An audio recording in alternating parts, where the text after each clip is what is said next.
Olá, meus grandes alunos, nós hoje vamos ter uma aulinha sobre o ciclo do carbono e o efeito estufa. Vamos começar com o ciclo do carbono analisando essa imagem. Bom, como você sabe, o corpo de todos os seres vivos do planeta é rico em matéria orgânica. E matéria orgânica é feita de carbono. Esse carbono chega até o corpo dos seres vivos por meio de dois processos, a fotossíntese ou a quimiossíntese. O que a fotossíntese e a quimiossíntese fazem é retirar o CO2 da atmosfera para usar o carbono dele para fazer matéria orgânica. Então veja, meu filho, todo o carbono que está no meu corpo, no seu corpo e no corpo de todos os seres vivos do planeta, em última análise, vem do gás carbônico que foi retirado da atmosfera ou pelo processo de fotossíntese ou pelo processo de quimiossíntese. Acontece que os seres vivos respiram. E quando nós respiramos, nós degradamos a matéria orgânica e voltamos a devolver o gás carbônico para a atmosfera. Além disso, quando os seres vivos morrem, eles entram em decomposição. E o processo de decomposição também degrada a matéria orgânica, também devolve o gás carbônico para a atmosfera. Então vamos ver. O processo de fotossíntese e de quimiossíntese retira gás carbônico da atmosfera e produz a matéria orgânica que está no corpo de todos nós, seres vivos. Mas os processos de respiração e decomposição fazem exatamente o contrário. Eles degradam a matéria orgânica e devolvem o gás carbônico para a atmosfera. Além disso, tem outro detalhe muito importante. Durante milhões e milhões de anos, muitos seres vivos morreram e não foram plenamente decompostos. Esses cadáveres que não entraram em uma decomposição plena acabaram formando o que hoje nós chamamos de combustíveis fósseis. Então, os combustíveis fósseis, como por exemplo petróleo e carvão mineral, são na verdade restos de seres vivos que viveram no passado. Eles morreram, foram soterrados e não foram plenamente decompostos. Como esses combustíveis fósseis estão soterrados, eles estão fora do ciclo. Se nós, seres humanos, não os desenterrássemos, eles estariam mais milhões e milhões de anos soterrados e, portanto, fora do ciclo. Bom, tudo bem. Esse, então, é o ciclo do carbono. Agora, o que tudo isso tem a ver com o efeito estufa? Basicamente, o efeito estufa é o seguinte: o Sol manda uma série de radiações para o nosso planeta. Boa parte delas atravessa a nossa atmosfera e, ao atingir a superfície da Terra, se convertem em radiação infravermelha. Ora, a radiação infravermelha é o calor e está representada no desenho como setas vermelhas. Boa parte dessa radiação infravermelha atravessa a nossa atmosfera e escapa para o espaço. Portanto, a Terra perde calor para o espaço.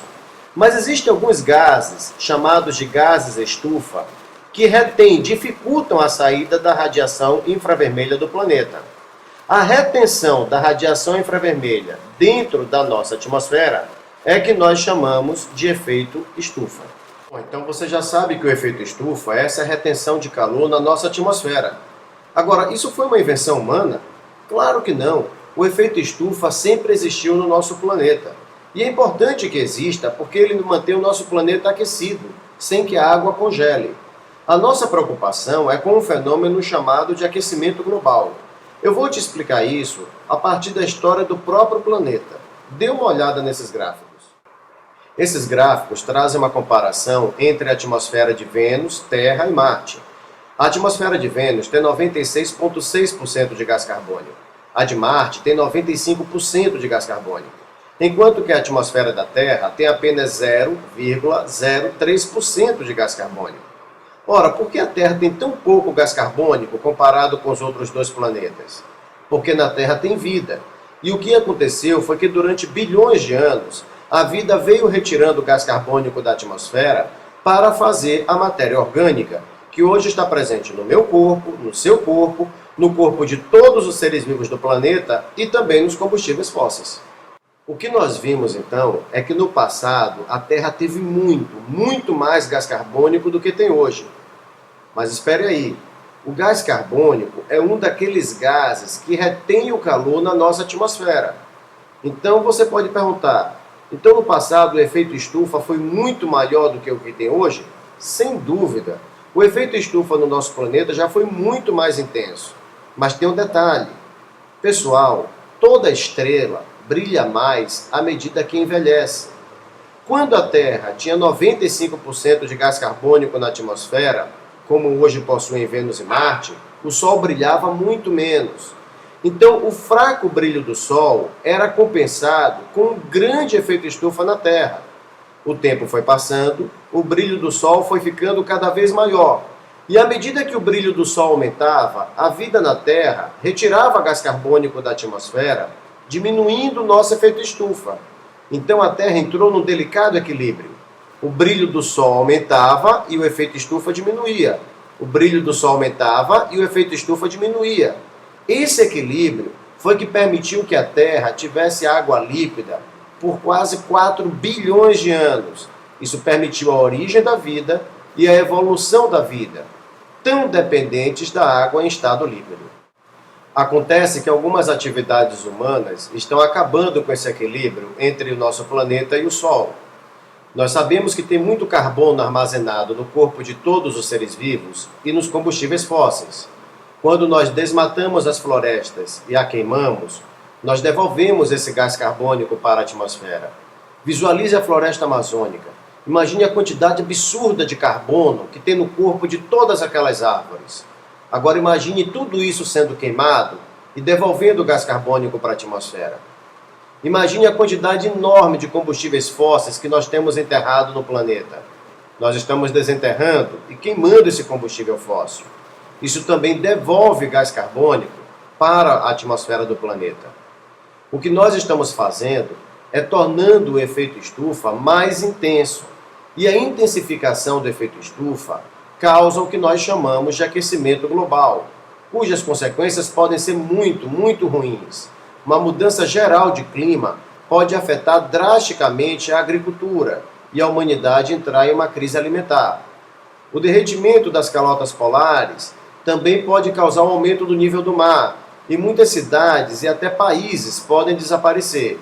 Essas são apenas algumas das consequências do aquecimento global. Agora, o que nós podemos fazer para diminuir, pelo menos, esse problema do aquecimento global? O Brasil dá uma importante contribuição com seu projeto de biocombustíveis. Agora, tem alunos que imaginam que o biocombustível é bom porque um automóvel que o utiliza não libera gás carbônico pelo escapamento. Não é isso. Um carro que usa álcool libera sim gás carbônico pelo escapamento. Mas o gás carbônico que esse carro está liberando é o gás carbônico que a cana-de-açúcar tirou da atmosfera quando fez a fotossíntese. Então a vantagem dos biocombustíveis é que com eles nós não jogamos um gás carbônico novo na atmosfera, mas nós conseguimos praticamente fechar um ciclo. O gás carbônico liberado pelo carro vai ser o gás carbônico que a planta vai retirar da atmosfera na fotossíntese. É diferente da gasolina, em que a queima joga um gás carbônico novo na atmosfera, porque o petróleo estava enterrado, fora do ciclo. Mas os biocombustíveis é pouco para o Brasil fazer. O Brasil tem um grande compromisso com a humanidade, que é a preservação da Amazônia.